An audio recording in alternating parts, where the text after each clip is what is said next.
It's one of our favorite days in kindergarten. We have the CCI grade 12 kinesiology class coming over and giving us some games and activities to help the kindergarten and grade 4-5 students learn some functional movement activities that apply to their ability and their interest levels as well.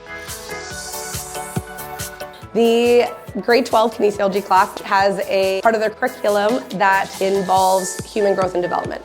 Physical literacy skills, we call them the fundamental movement skills of all movement for the human body.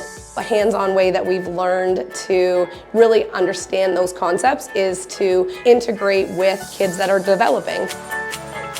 My grade 12s develop a lesson plan that includes teaching physical literacy skills with those important fundamental movement skills, being able to see the difference in movement skills between an older age group and a younger age group.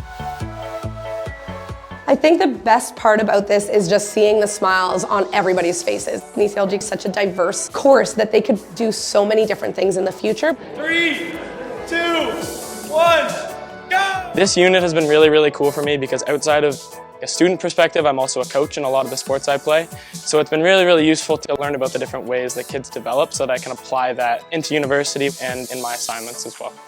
Each age has this different way of thinking. How can you adjust your teaching style to these certain ages and how you can expand and really connect with them in that way and help them understand the physical literacy we're trying to get across?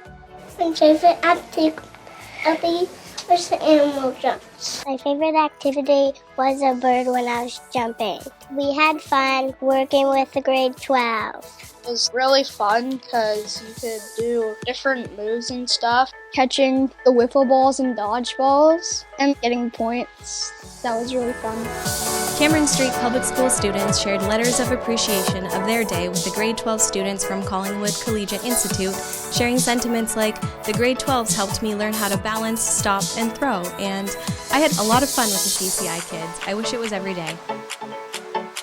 Stay connected with us. For the latest news, information, and videos from across the SCDSB, follow us on social media.